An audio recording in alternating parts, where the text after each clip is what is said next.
হিন্দু সেনার একজন অধ্যাপক তিনি বলেন যে এখানে এর নিচে শিব মন্দির আছে আর পিটিশন দায়ের করে এবং লোয়ার কোর্টে যখন পিটিশন দায়ের হবে আমাদের প্রসেস অর্থাৎ নিম্ন আদালত হোক বা সুপ্রিম কোর্ট হোক বা হাই কোর্ট হোক তার একটা প্রসেস রয়েছে, প্রক্রিয়া রয়েছে। প্রক্রিয়া কি?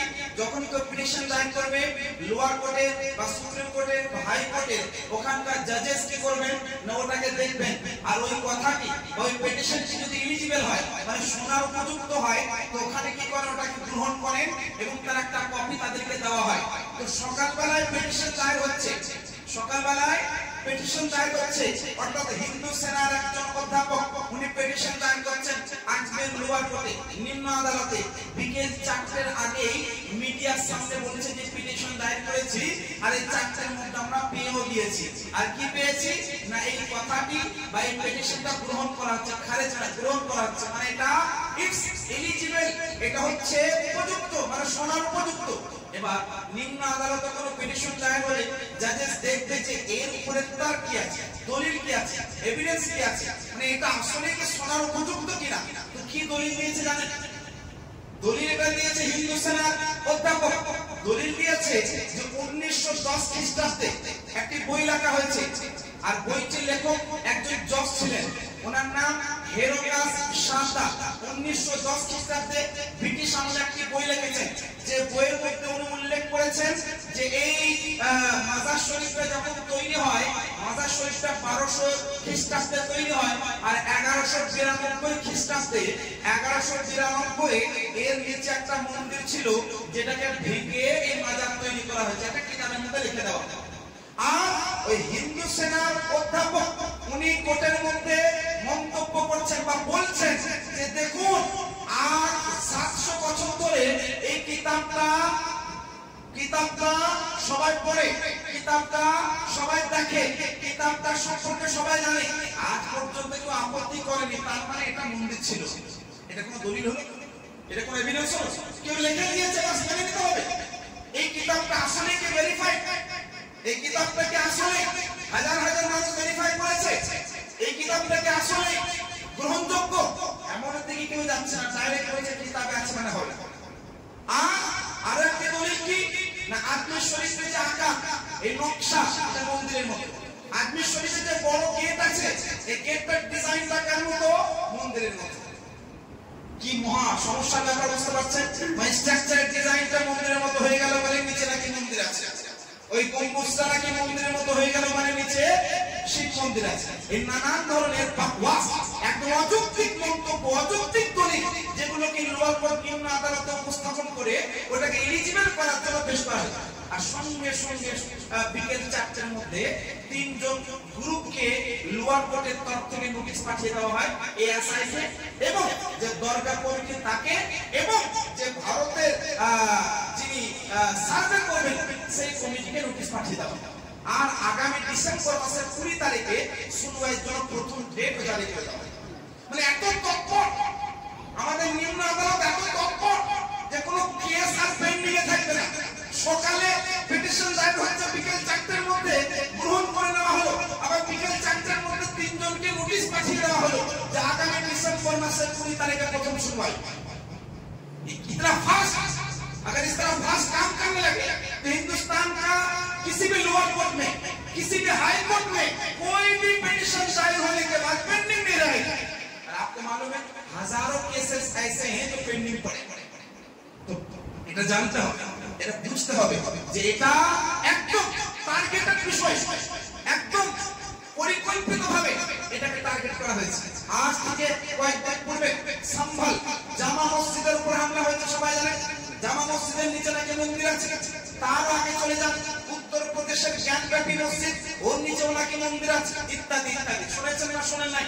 এবার আমি ভারতীয় সংবিধানের একটা সেকশন, একটা ধারা আপনাদেরকে অবগত করি, সকলে আপনারা শিক্ষিত, শুধুমাত্র ইঙ্গিত করতে চাই। ইঙ্গিত করে ভারতের সংবিধান, আমাদের ইন্ডিয়ান কনস্টিটিউশন, যেখানে সেকশন 3 এবং সেকশন 4 যেখানে স্পষ্টভাবে বয়ান করা হয়েছে যে 1947 এর পূর্বে পর্যন্ত যেটা মন্দির ছিল সেটা মন্দির থাকবে, যেটা মসজিদ ছিল সেটা মসজিদ থাকবে, অর্থাৎ কোনোভাবে চেঞ্জ হবে না। অর্থাৎ 1947 পর্যন্ত যে যেটা মসজিদ সেটা মসজিদ থাকবে, যেটা মন্দির সেটা মন্দির থাকবে, ওখানে আর কোনোভাবে পরিবর্তন হবে না। মন্দিরটাকে মসজিদ বা মসজিদটাকে মন্দিরে রূপান্তরিত করা যাবে না। এটা ইন্ডিয়ান কনস্টিটিউশন সেকশন 3 সেকশন 4 এর মধ্যে উল্লেখ আছে। অনুরূপভাবে 1991 পার্লামেন্টের মধ্যে একটি কানুন পাস হয়, যে কানুনের মধ্যে প্লেসেস অফ ওয়ার্শিপ অর্থাৎ ইবাদত করার যে জায়গা, যে ইবাদতগাহ, এগুলো কোনোভাবে পরিবর্তিত হবে না। এটার উপরে সর্বসম্মতিক্রমে অর্থাৎ পার্লামেন্টে পাস করা হয়েছে যে আজকের পর থেকে আর কোনো মন্দিরকে মসজিদ, কোন মসজিদকে মন্দিরে রূপান্তরিত করা যাবে না। তবে একটা এক্সেপশন ছিল যে বাবরি মসজিদ ছাড়া।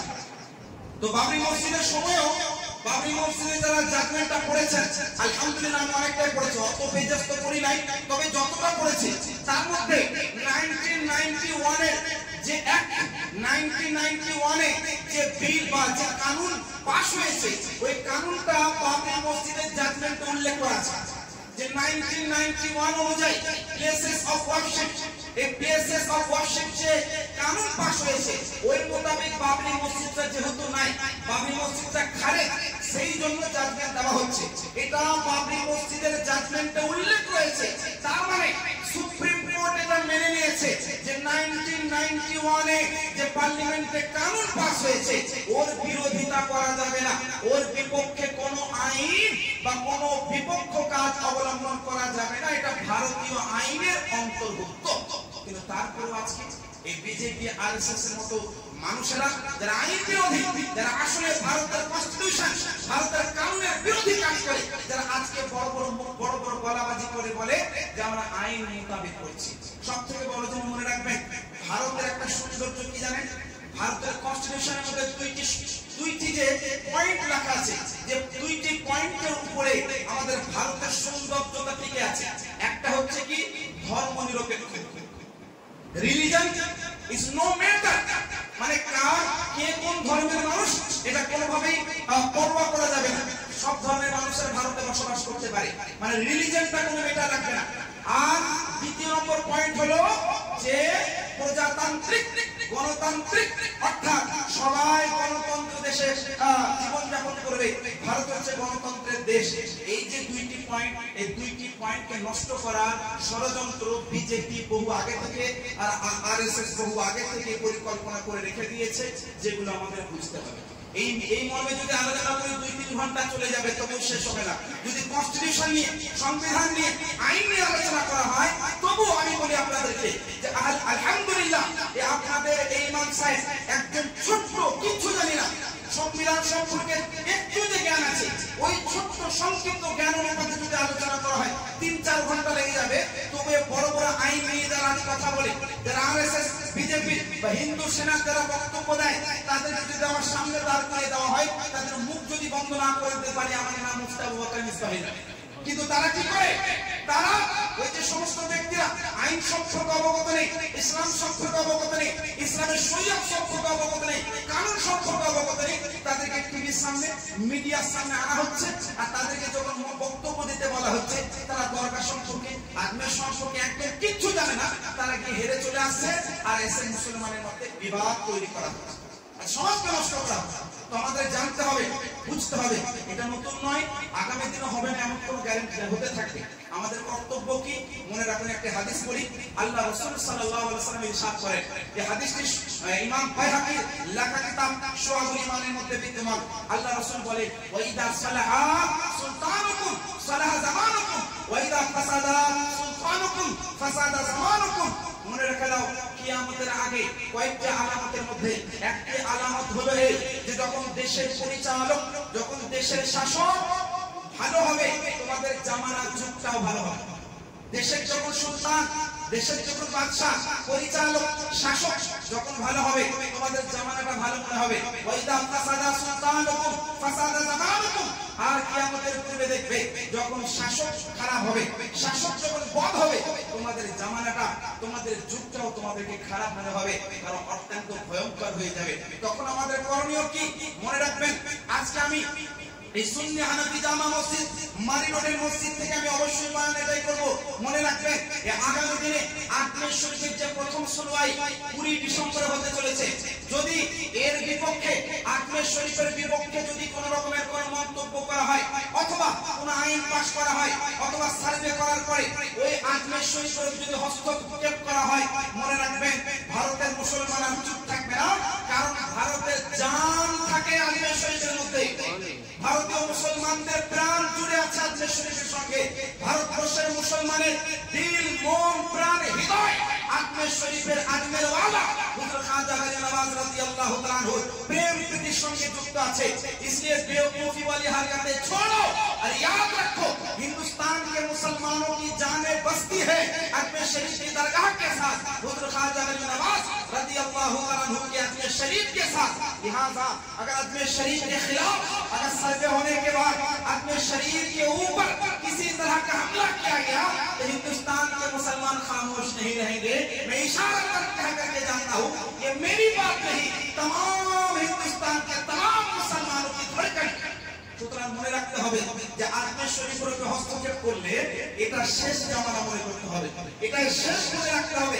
এখানে ভূমিষ্ঠ, এরপর কোনো মন্তব্য নেই, এরপর কোনো কথা নেই, কারণ আজমের শরীফ দরকার হচ্ছে ভারতের প্রাণ, ভারতের ত্রাণ, ভারতের হৃদয়, ভারতের মুসলমানের জীবন আজমের শরীফের সঙ্গে যুক্ত আছে।